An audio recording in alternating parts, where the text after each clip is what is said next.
Hello, hello, hello. So we have another mystical message, and we must realize that life is only one thing. I was speaking to this lady the other day, very mystical woman, very smart woman, good woman, and she said that she had a clear insight for a short period of time, the exact purpose of life, and then it disappeared.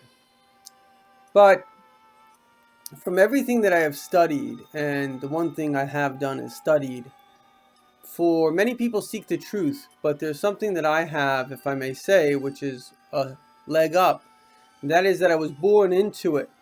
I was born into the mystical wisdom. My father translated perhaps 30 books of mystical wisdom. My grandfather composed perhaps the one of the classic books, Lessons in Tanya, and hence the ability to have access and to be able to seek the sources is something that I was uniquely able to do. So here you have a spiritual seeker, someone coming from an unbiased opinion, because I abandoned it all, looking for the truth. And like everything in life, you can't find the truth when you're in the forest. You can't see the forest from the trees. You have to be able to seek what it is that you're looking for, and then you will find it. And ultimately, life boils down to two simultaneous things. And that's why it's actually complicated, because we're very easy at saying, this is it. We like to paint a box. There's 30,000 versions of Christianity, and each one will give you a specific box. This is the whole story. I don't know how many versions there are of Islam. Judaism, thank God, at least the Orthodox Judaism, is basically from a halachic, from a legal standpoint, I would say 99% similar. But from a philosophical standpoint, there's also many, many differences. And so when you're trying to find the truth, you have to dig straight to the Rebbe of the generation, the source code itself. And often, as we find with quantum physics, we had a quantum physics lecturer come to our synagogue every day, and he said that, everything has a logic. The way the brain functions, it has its own set of rules, what it will accept as being logical, what it won't accept as being logical. You can't tell me that two things are going in different directions at the same time. It doesn't work. However, when it comes to quantum physics, that is logical, because in the quantum physics world, that is happening. And so where you find the logic of creation, now you're getting into the logic of the creator, you have to go deep, deep, deep into the Kabbalah. And it also, one thing that I like about it is that it has to resonate. There are a million and one philosophies, but they don't resonate, they don't ring true. And truth is something that's deep in our soul. As the Rebbe says about the Baal Shem Tov, once in a millennia, you get a leader who doesn't tell you something you don't know. He tells you something that you already know. So these truths are not truths that are outside of you. They're inside of you being exposed. And the bottom line is, like I said, it boils down to two things. And the reason it's a little complicated, because it's two directions at the same time. But two directions at the same time doesn't really mean that it can happen.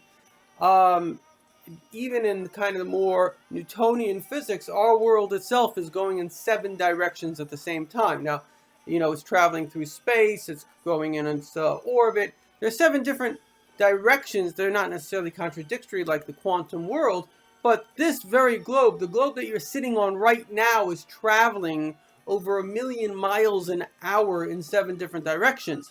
The whole expansion of space is at incredible speeds. Of course, you don't feel like a plane. You don't feel you can walk backwards on the plane. You don't feel that you're going at 600 miles an hour. So everything is very, very, very succinct, and it boils down to two things. The first thing is, we are here to grow.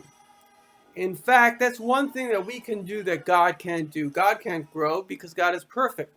We are imperfect. We're a combination of great idealism, but also, and nobody will say this, but it has to be said because this is the issue that we have to grow, we're also a composite of great sadism. And the proof is, I actually think that you're a very ugly person. Now, obviously, I don't know you, I don't see you, but just saying that can make you feel angry. And so I could provoke your sadism, your anger, your hate very, very quickly. We think that we are being just when we are being negative. We're not being just, we are being sadistic. Whenever we're busy condemning others, it's not the injustice, it's actually the ego. And the proof of it is, if your own child did it, because you have a love for your child, you wouldn't have a hate. And so therefore it shows that it's actually our own ego's excuse to be sadistic. There's a sadistic streak in us, because not only is there compassion when we're humble, but when we're arrogant, there is jealousy. We believe that we are the only ones that should exist, and that literally seeks the extinction, God forbid, the annihilation. I don't want to go too deep, because it's, as Freud once said about analyzing his dreams, I'd rather not go any further. So the point is that we are people that have to work very hard on ourselves to be nice, to be kind, to overcome, to forgive. As I said in my Jewish mysticism lecture today, to imitate God, we have to have two things that are exactly like God. We have to have unconditional love and unconditional forgiveness. And so working on ourselves and creating unconditional love and unconditional forgiveness leads us to a third thing, and that is to the ultimate, which is unity. Unity also, in a way, God can't be unified. I heard this from Rabbi Jacobson. It's the concept from Kabbalah, Shema Yisrael, Hashem Elokeinu, Hashem Echad. The Lord is one. And so God is singular, actually. How does he become one? How do you have a harmony? How do you have a unity? We have some music in the background. You have many, many instruments playing together, a melody. How do you get that? You get that e pluribus unum when you have many different parts working together for a greater good. And so therefore, when we understand that we're all part of the same team, we're all parts of God, we have different instruments, we are male or female, Jew or Gentile, we're all parts, even animal, plants, mineral, we're all here. It takes us all to make this universe function. And so when we realize that we're all part of the same symphony, the same harmony, we extend that innate self-love that we have for ourselves to one another, we have completed the entire circuit of creation itself.